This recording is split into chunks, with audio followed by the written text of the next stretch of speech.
بھلائی کی باتیں بتائیں گے، جیسے میرے اور آپ کے پیارے نبی صلی اللہ علیہ وسلم نے بتلایا تھا.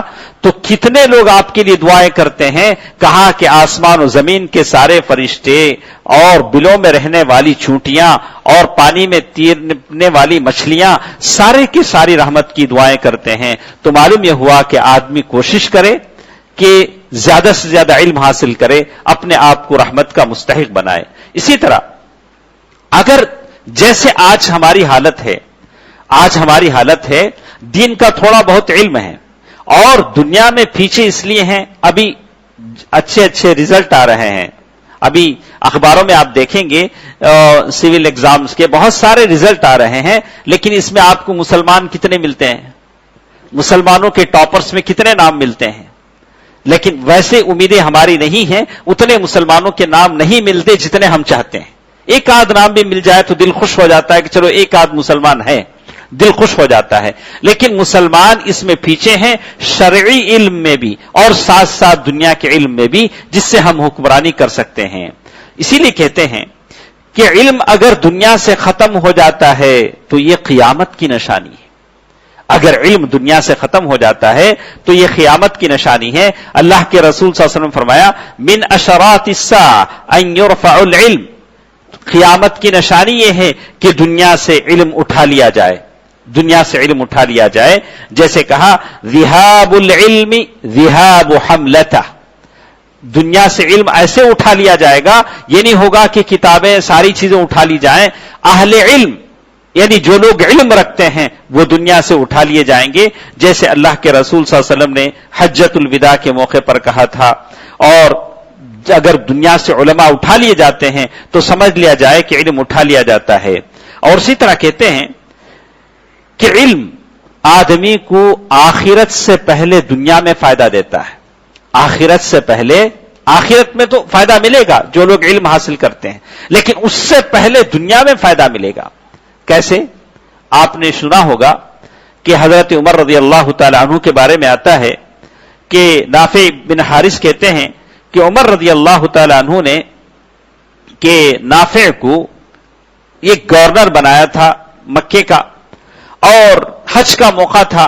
اسفان کے موقع پر نافع سے ملاقات ہوئی حضرت عمر رضی اللہ تعالی عنہ کے. حضرت عمر خلیفہ تھے. حضرت عمر رضی اللہ تعالی عنہ نے پوچھا کہ نافع آپ یہاں، ہم نے تو آپ کو مکے کا گورنر بنایا تھا، آپ یہاں کیسے؟ تو نافع بن عبد الحارث نے کہا کہ میں نے وہاں دوسرے کو اپنا نائب بنایا ہے. بولا کس کو بنائے ہو؟ بولا کہ ابن ابزا. بولا کہ یہ کون ہے؟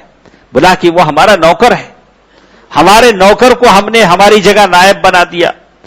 تو حضرت عمر رضی اللہ تعالیٰ عنہ نے فرمایا کہ ایک نوکر کو تم نے کیسے اپنا نائب بنایا؟ تو حضرت عمر رضی اللہ تعالیٰ عنہ نے فرمایا کہ وہ قرآن اچھی طرح جانتا ہے، میں نے صرف اس لیے اس کو اپنا نائب بنایا کہ وہ قرآن کا علم رکھتا ہے. ان اللہ یرفع بہذا الکتاب اقواما، اسی لیے کہتے ہیں کہ قرآن جس سے اللہ تعالیٰ بہت سارے لوگوں کو سربلندی عطا کرتا ہے، اور اسی سے بہت سارے لوگ اس کو حاصل نہ کر کے بہت سارے لوگ مغلوب ہو جاتے ہیں. آپ دیکھیں گے کہ جیسے کہتے ہیں کہ ہارون رشید کے زمانے میں کیسے علم کا فائدہ دنیا میں پہلے پہنچتا ہے، آخرت میں بعد میں پہنچتا ہے. کہتے ہیں کہ ہارون رشید کے زمانے میں وہ ابو یوسف کا مشہور واقعہ جن کے بارے میں آتا ہے کہ یتیم بچے تھے ابو یوسف جو حضرت امام حنیفہ رحمہ اللہ کے شاگرد تھے، یتیم تھے. کہتے ہیں کہ ماں لے گئی کسی کام میں لگائی اور وہاں سے بھاگ کے آتے تھے اور امام حنیفہ رحمہ اللہ کی درس میں بیٹھ جاتے تھے. ماں پریشان ہوتی تھی، بار بار جاتی وہاں سے اٹھا کے لاتی بولتی. اور ایک مرتبہ امام حنیفہ رحمہ اللہ کے پاس پہنچی، کہا کہ دیکھیے صاحب میرا بچہ یتیم ہے، اس کا باپ نہیں ہے، میں چاہتی ہوں کہ تھوڑا کام سیکھ لے. میں وہاں چھوڑ کے آتی ہوں، وہ وہاں سے بھاگ کے سیدھے آپ کے درس میں آ جاتا ہے اور بڑی پریشان ہوں. تو جیسے روایتیں آتی امام حنیفہ رحمہ اللہ نے کہا کہ دیکھیے ایسا ہے کہ آپ کا بچہ اگر یہ پڑھ لے جو علم ہم سکھا رہے ہیں، تو یہ کہا کہ اس زمانے کے جیسے کھانا ہوتا تھا جو بادشاہ کھاتے تھے، الفالوزج بدہن الفستق، کہا کہ وہ ایسے بادشاہوں کا کھانا کھائے گا. تو ماں کو بڑا تعجب ہوا. وہ ابو یوسف کی ماں نے کہا کہ آپ بوڑھے ہو گئے ہیں، آپ کا دماغ خراب ہو گیا ہے. آپ بوڑھے ہو گئے ہیں, آپ کا دماغ خراب ہو گیا ہے, میرے بچے کو وہ کھانا کہاں ملے گا.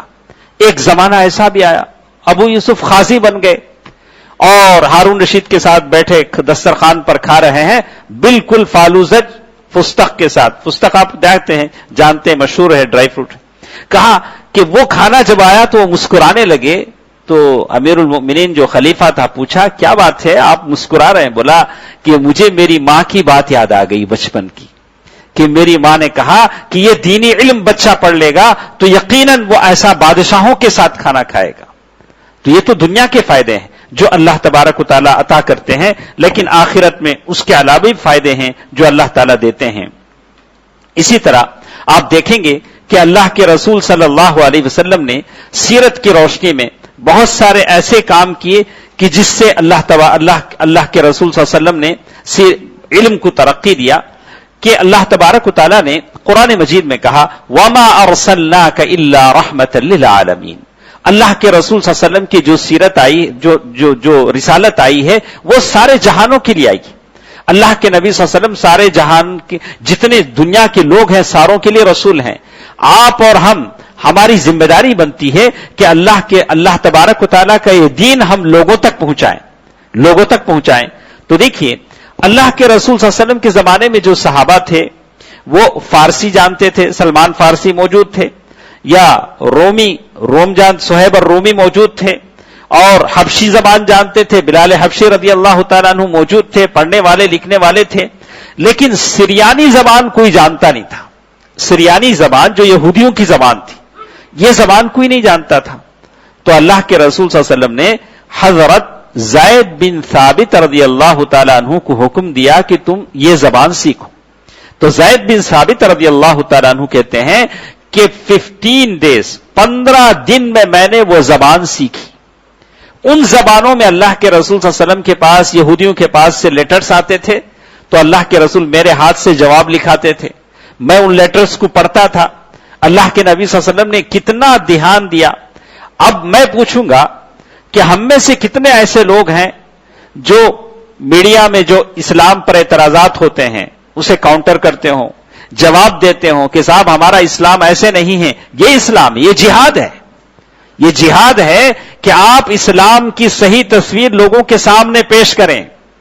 کتنے لوگ ہیں, ہر کوئی چاہتا ہے میں ایک نہ کروں تو دوسرا کر لے گا. ہر کوئی ایسا سوچے تو کون کرے گا آخر؟ کون آخر اسلام کی حفاظت کرے گا, اسلام کی طرف سے دفاع کرے گا؟ جو آج کل میڈیا میں ہوتا ہے اس کا جواب کون دے گا؟ اللہ کے نبی صلی اللہ علیہ وسلم کو دیکھیے سیرت کی روشنی میں, اللہ کے نبی صلی اللہ علیہ وسلم نے حضرت زید بن ثابت کو اس کے لیے تیار کیا, بولا کہ تم سیکھو, سریانی زبان سیکھو. اور اسی لیے کہتے ہیں کہ میں نے 15 دن میں سیکھ لیا. اور اللہ کے رسول صلی اللہ علیہ وسلم نے اسی لیے ایسے صحابہ سے کہا کہ نمبر سیکھو. نمبرنگ جو ہوتی ہے 1 2 3, پہلے تو صحابہ کو اور اس زمانے میں آتا نہیں تھا, اور اللہ کے رسول صلی اللہ علیہ وسلم نے خود کہا انا امت امیہ لا نکتب, کہا کہ ہم امی قوم ہیں, ہم نہیں جانتے. الشہر ہاکذا, مہینہ ایسے 30 دن کا ہوتا ہے یا 29 دن کا ہوتا ہے. اشاروں سے اللہ کے رسول صلی اللہ علیہ وسلم نے سمجھایا. لیکن بعد میں صحابہ سے کہا کہ تم نمبر سیکھو, 1 سے 2 تک, 10 تک, 100 تک, جتنے بھی نمبر ہوتے ہیں. کہتے ہیں حضرت حذیفہ رضی اللہ تعالیٰ عنہ فرماتے ہیں کننا مع رسول اللہ صلی اللہ علیہ وسلم فقال احصوا لی کم یلفظ الاسلام. اللہ کے رسول صلی اللہ علیہ وسلم فرمایا کہ مجھے بتاؤ کہ کتنے لوگ کلمہ گو مسلمان ہیں, کلمہ پڑھنے والے ہیں. تو صحابی کہتے ہیں کہ میں نے گن کر بتایا تو وہ 1500 اس زمانے میں تھے. تو اللہ کے نبی صلی اللہ علیہ وسلم نے کیسے کیسے صحابہ کو توجہ دلائی. بولا کہ کبھی عادات سکھائے, اعداد و شمار سکھائے, کبھی دوسرے لوگوں کی زبانیں سکھائیں, اور کبھی اللہ کے رسول صلی اللہ علیہ وسلم نے صحابہ کو دونوں طریقے سے, جیسے آپ کہتے ہیں نظریاتی علم اور ایک پریکٹیکل علم, جیسے اب تھیوری اور یا پریکٹیکل, دونوں چیزیں اللہ کے رسول صلی اللہ علیہ وسلم نے صحابہ کو سکھلائی. جیسے کہتے ہیں کہ اللہ کے رسول صلی اللہ علیہ وسلم کے زمانے میں تعبیر النخل ہوتا تھا. تعبیر النخل کہتے ہیں کھجور کے درختوں کی تعبیر کی جاتی تھی, یعنی اس کے کچھ حصے اسے لگائے جاتے تھے اور نر اور مادہ کو ملایا جاتا تھا جس سے خوب کھجور ہوتا تھا. اللہ کے رسول صلی اللہ علیہ وسلم مدینہ آئے اور مدینہ آئے تو دیکھا کہ صحابہ درختوں پر چڑھے ہیں، کچھ تعبیر کر پھل لگنے سے پہلے کچھ یہ کر رہے ہیں. تو اللہ کے رسول صلی اللہ علیہ وسلم نے کبھی دیکھا نہیں تھا، مکے میں تو یہ ساری چیزیں نہیں تھی، مکے میں اور مدینے میں زراعت ہوتی تھی. اللہ کے رسول صلی اللہ علیہ وسلم نے صحابہ سے پوچھا، کہا کہ اس کی ضرورت نہیں ہے. اللہ تبارک و تعالیٰ، واقعی بات صحیح تھی، اور اس سال پھل کم ہو گیا. صحابہ سے پوچھا، بولا یہ کیا ہے؟ بعد میں اللہ کے نبی صلی اللہ علیہ وسلم فرمایا، انتم اعلم بامور دنیاکم، ارے دنیا کے معاملے میں آپ لوگ زیادہ جانتے ہیں، ویسے کرو جیسے تم کرتے ہو. اللہ کے نبی صلی اللہ علیہ وسلم نے بعض چیزوں کو صحابہ کرام کی طرف چھوڑ دیا، اور جیسے کہا یاخذون، یعنی تعبیر کا انہوں نے نقل کیا، یاخذون من، یعنی وہ نر اور مادہ کی کچھ شاخیں ملاتے تھے جس سے پھل زیادہ ہوتا تھا. تو اللہ کے رسول صلی اللہ علیہ وسلم نے صحابہ کرام کو یہ ساری چیزیں سیکھنے کا حکم دیا. اور اسی طرح علم کے بارے میں کسی صاحب کی رائے ماننے کی بات آتی ہے، لینے کی بات آتی ہے. اللہ کے رسول صلی اللہ علیہ وسلم جنگ بدر کے لیے نکلے اور بدر میں پہنچے تو دشمنوں سے بہت دور پانی کے چشمے وہاں تھے. اللہ کے رسول صلی اللہ علیہ وسلم وہاں پڑاؤ کیا. تو حباب بن المنذر ایک صحابی ہیں، انہوں نے اللہ کے رسول صلی اللہ علیہ وسلم سے کہا، اللہ کے نبی، اللہ کا حکم ہے کہ ہم یہاں پڑاؤ کریں یا آپ اپنی رائے کے مطابق یہاں آپ نے صحابہ کو ٹھہرایا ہے؟ اللہ کے رسول صلی اللہ علیہ وسلم فرمایا کہ میں یہی ثواب سمجھتا ہوں، اچھا سمجھتا ہوں، اس لیے کہا کہ نہیں، یہ ہمارے لیے اچھا نہیں ہے. ہم آگے بڑھیں، دشمنوں کے جو پانی کے چشمے ہیں اس کے قریب ہو جائیں، اس کو اس کے ساتھ ملا لیں تاکہ ہم دشمنوں کے پانی پر بھی قبضہ کر لیں. تو اللہ کے رسول صلی اللہ علیہ وسلم نے صحابی کی رائے مانی اور کہا کہ آپ نے زبردست مشورہ دیا، مشورے کو لیا.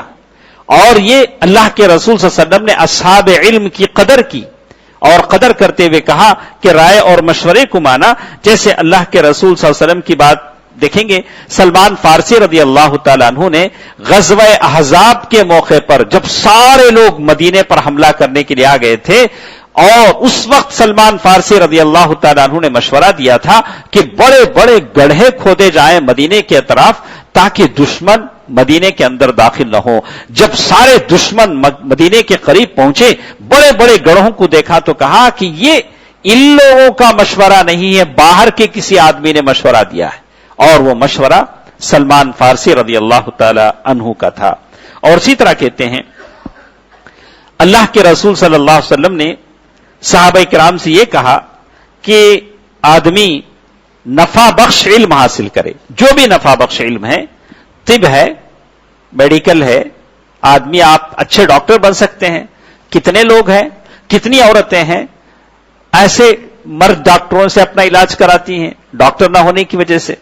اسلام نے کہا کہ عورت ڈاکٹر کے پاس جائے جو مسلمہ ہو، اور اگر مسلمان ڈاکٹر نہ ہو تو ہندو ڈاکٹر جو لیڈی ہو.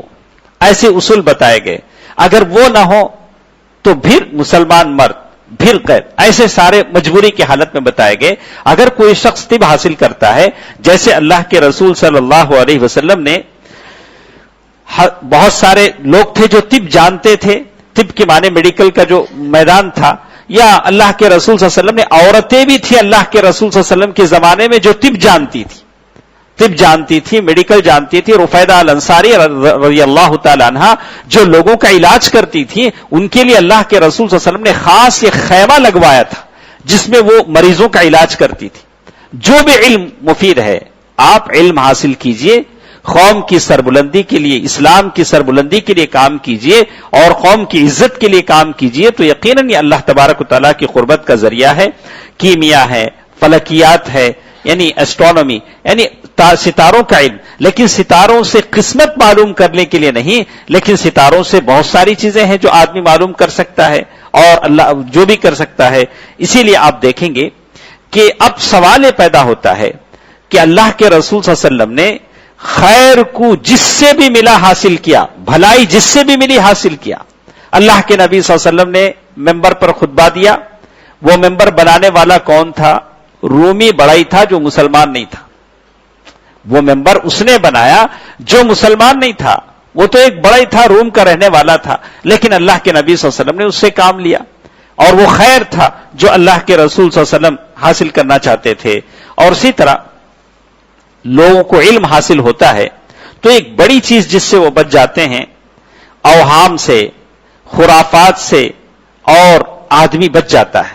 ہم کتنے لوگ ایسے ہیں جو پہلے بہت سارے کام کرتے تھے، لیکن جب علم حاصل ہوا، اللہ تعالیٰ نے علم دے دیا تو ان ساری چیزوں سے بچ گئے. جیسے ابراہیم کہتے ہیں کہ اللہ کے رسول صلی اللہ علیہ وسلم، صحیح بخاری کی حدیث ہے، مغیرہ بن شعبہ کی روایت ہے، کہتے ہیں کہ اللہ کے رسول صلی اللہ علیہ وسلم کے بیٹے ابراہیم کا انتقال ہوا. لوگوں نے کہا، اور جس دن انتقال ہوا اس دن سورج کو گرہن لگا. لوگوں نے کہا کہ ابراہیم اللہ کے رسول کے بیٹے ہیں، ان کے انتقال کی وجہ سے سورج کو گرہن لگا. اللہ کے رسول صلی اللہ علیہ وسلم نے فرمایا کہ نہیں، ان الشمس والقمر آیۃ من آیات اللہ، سورج اور چاند اللہ کی نشانیوں میں سے ایک نشانیاں ہیں، وہ کسی کی موت پر، کسی کی پیدائش پر ان کو گرہن نہیں لگتا. تو علم ہے جو آدمی کو اوہام اور خرافات سے نکالتا ہے.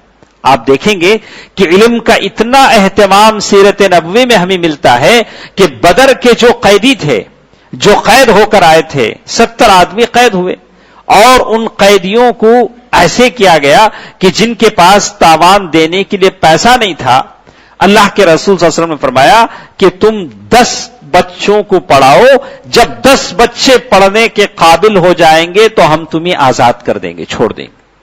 تو زید بن ثابت ان 10 بچوں میں سے ہیں جو قیدیوں کے پاس پڑھ کر بڑے ہوئے. قیدیوں کے پاس پڑھ کر انہوں نے علم حاصل کیا اور کاتب وحی ہو گئے، اور قیدیوں کے پاس پڑھ کر جو علم انہوں نے حاصل کیا. تو معلوم یہ ہوتا ہے کہ گرچہ کہ وہ قیدی کافر تھے لیکن پڑھاتے تھے. اگر ایسی کوئی چیز عقیدے میں غلط نہیں ہے اور پڑھا سکتے ہیں تو کہا کہ ان سے بھی علم حاصل کیا جائے، جیسے اللہ کے رسول صلی اللہ علیہ وسلم نے حاصل کیا. اور آدمی جب پڑھ لیتا ہے تو وہ ساری چیزیں ختم ہو جاتی ہیں، جیسے حدیثوں میں بتایا کہ کہانت ہے، جادو ہے، اور بدشگونی ہے، یہ اور عراف ہے، یہ ساری چیزیں برائیاں ہیں جو معاشرے سے ختم ہوتی ہیں. آج ہمارے معاشرے میں جو بدعتیں ہیں، جو رسم و رواج ہیں، جو گناہ ہیں، صرف جہالت کی وجہ سے ہیں. اگر یہ قوم پڑھنے لگ جائے تو یقیناً اللہ تبارک و تعالیٰ یہ ساری چیزیں ان سے ختم کر دیں گے. اسی طرح اللہ کے رسول صلی اللہ علیہ وسلم نے تجرباتی علم پر بھی توجہ دی. تجرباتی علم کہتے ہیں، یہ ایک علم تو وہ ہوتا ہے جو کتابوں میں ہوتا ہے، یہ ایک علم وہ ہوتا ہے جو تجرباتی علم ہوتا ہے. جیسے اللہ کے رسول صلی اللہ علیہ وسلم نے ایک صحابی سے کہا، کہ اے صحابی، تمہارے آنکھ کا تم پر حق ہے، تمہارے جسم کا تم پر حق ہے کہ عبادت کرو، لیکن اس کا بھی حق ادا کرو. تھوڑی دیر سو جاؤ، تھوڑی دیر جسم کو راحت پہنچاؤ. تو اللہ کے رسول صلی اللہ علیہ وسلم نے انسان کے بدن کا حق، اس کی قدر و قیمت کا اعتراف کیا. بلا کہ تعلیم اسی میں ہے، اور آدمی کی سوچ اور فکر اسی میں ہے کہ آدمی عبادت کے ساتھ ساتھ اپنے جسم کا بھی حق ادا کرے، اپنے آنکھوں کا حق ادا کرے. اور اسی طرح جو بیماریاں ہیں اس کے بارے میں اللہ کے رسول صلی اللہ علیہ وسلم کا نمونہ دیکھیے کہ اللہ کے رسول صلی اللہ علیہ وسلم نے پہلے تو یہ بتایا کہ کوئی بیماری خود سے اثر نہیں کرتی، اور یہ علم ہے، اور علم آپ حاصل نہیں کریں گے تو کیسے آپ کو معلوم ہوگا کہ یہ بیماری ہے. اللہ کے رسول صلی اللہ علیہ وسلم فرمایا کہ کوئی بیماری خود سے نہیں پھیلتی جب تک کہ اللہ تبارک و تعالیٰ کی اجازت نہ ہو. لیکن اللہ کے رسول صلی اللہ علیہ وسلم نے احتیاط کرنے کا بھی حکم دیا. کہا فر من المجذوم کفرارک من الاسد، کہا کہ مجذوم آدمی سے ایسے بھاگو جیسے شیر سے بھاگتے ہو. ایک طرف ایسے کہا، اور ایک طرف اللہ کے رسول صلی اللہ علیہ وسلم نے یہ بھی کہا کہ کوئی بیماری لا عدوى ولا طیارہ، کوئی بیماری خود سے نہیں پھیلتی. احتیاط اپنی جگہ، لیکن عقیدہ اپنی جگہ کہ کوئی بیماری خود سے پھیلنے کا اثر نہیں رکھتی جب تک اللہ تبارک و تعالیٰ کی اجازت نہ ہو، جب تک اللہ تبارک و تعالیٰ کی اجازت نہ ہو. لیکن اللہ کے رسول یہ کہا کہ اگر تم کہیں ایسی جگہ ہو اور جہاں بیماری ہو تو وہاں سے باہر نہ نکلو، اگر کہیں ایسی جگہ جانا چاہتے ہو جہاں بیماری ہو تو وہاں مت جاؤ. دونوں باتیں اللہ کے نبی صلی اللہ علیہ وسلم فرمائی. یہ ساری چیزیں علم سے تعلق رکھتے ہیں. اذا سمعتم بأرض فلا تدخلوا علیہ، جب تم کسی ایسی زمین کے بارے میں دیکھو جہاں بیماری پھیلی ہوئی ہے تو وہاں مت جاؤ، اس لیے کہ اپنے آپ کو محفوظ رکھ سکو. لیکن اتنا تو بتا دیا کہ کوئی بیماری خود سے نہیں پھیلتی. اور اسی طرح بہت سارے دیکھیں گے کہ اللہ تبارک و تعالیٰ کا جو علم انسان کو عطا ہوتا ہے اس علم میں اخلاقیات کا علم ہوتا ہے. آدمی جب علم سیکھ لیتا ہے تو با اخلاق ہو جاتا ہے, یعنی ایسا اخلاق جیسے, اور ساتھ ساتھ اسے احساس بھی ہو جاتا ہے, ذمہ داری کا احساس, جیسے اللہ کے رسول صلی اللہ علیہ وسلم فرمایا لن تزول قدم ابن آدم, آدم کے بیٹے کے پیر اللہ کے پاس سے ہٹ نہیں سکتے جب وہ چند چیزوں کا جواب دے لے, جیسے حدیثوں میں بتایا گیا ہے. اور علم حاصل کرنے والا عاجز بھی بن جاتا ہے. عاجز کیسے؟ آپ دیکھیں گے حضرت موسیٰ علیہ السلام جن سے اللہ تعالیٰ نے بات کیا, ہاں کلیم کہتے ہیں, بات کیا. حضرت موسیٰ علیہ السلام جن پر وحی کی گئی, جن کو کتاب دیا گیا, یہ ساری چیزیں اپنی جگہ تھیں. ایک مرتبہ لوگوں میں کھڑے ہو کر کہا کہ کسی نے پوچھا کہ موسیٰ اب زمین پر سب سے زیادہ جاننے والا کون ہے؟ تو ظاہر ہے اللہ کے نبی تھے, اور انہوں نے کہا کہ میرے علاوہ کون ہے؟ بولا کہ میرے علاوہ کون ہے؟ اللہ تعالیٰ کو یہ چیز پسند نہیں آئی. بولا کہ نہیں جی, ہمارا ایک بندہ مجمع البحرین میں ہے, وہ تم سے زیادہ جانتا ہے. اب بوریا بستر سنبھالے, اپنے شاگرد کو ساتھ لیے, چلو وہاں جا کر علم سیکھتے ہیں. علم سیکھنے کا طلب دیکھیے کیا ہے. کہا اور بڑی مشکل سے صحرا پار کیے, دریا پار کیے, وہاں پہنچے. کہا ہل اتبعک, کہا کہ کیا میں تمہارے ساتھ نہ لگ جاؤں کہ تم مجھے وہ علم سکھاؤ جو اللہ تعالیٰ نے تم کو سکھایا ہے. عاجزی کے ساتھ. کیا وہ نہیں چاہتے تھے ارے مجھے کیا کم ہے, اللہ کی کتاب میرے اوپر نازل ہوئی, اللہ نے میرے سے بات کیا, میں ان کا علم کیوں حاصل کروں؟ بلا کہ نہیں. علم ہے جو آدمی کے اندر عاجزی, انکساری پیدا کرتا ہے. دوستو, عزیزو, ماں اور بہنوں, ہم اس پر خصوصی توجہ دیں. ہم بھلے دوسری چیزوں میں بہت سارا اپنا مال و متاع خرچ کرتے ہیں, دولت خرچ کرتے ہیں, اپنے بچوں کی پڑھائی پر خرچ کریں. یہی چیز ہے جو ہماری اصل دولت ہے.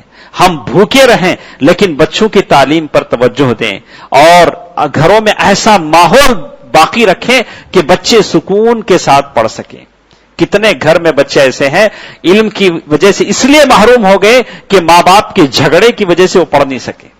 کتنے بچوں سے آپ انٹرویو لیجئے, بولیں گے کہ گھر میں حالت اچھی نہیں اس لیے میں نے ڈسکنٹینیو کر لیا, میں نے پڑھ نہیں سکا. یہ وبال, یہ سارا گناہ ان ماں باپ پر ہے جو اپنے بچوں کو ماحول فراہم نہیں کر سکے. اور سب سے بہترین دولت قرآن کی دولت ہے جو انسان کو عطا ہوتی ہے. انشاءاللہ کسی مجلس میں ہم بتائیں گے کہ میں 14 اسباب لائے تھے, میں نے لکھ کر لائے تھے جو آپ کو بتا سکوں کہ قرآن حفظ اگر آدمی کر لیتا ہے تو کیسے اس کا تقرب, اللہ تعالیٰ کا تقرب اس کو حاصل ہوتا ہے. اللہ تعالیٰ سے دعا ہے کہ اللہ تبارک و تعالیٰ علم کے حصول پر توجہ دینے کی مجھے اور آپ کو توفیق دے. اللہ تبارک و تعالیٰ قوم کے ہر فرد کو صاحب علم بنائے. اللہ تعالیٰ اس کے اسباب وسائل ہمارے لیے عطا فرمائے. آمین برحمتک یا ارحم الراحمین, والحمد للہ رب العالمین. والسلام علیکم ورحمۃ اللہ وبرکاتہ.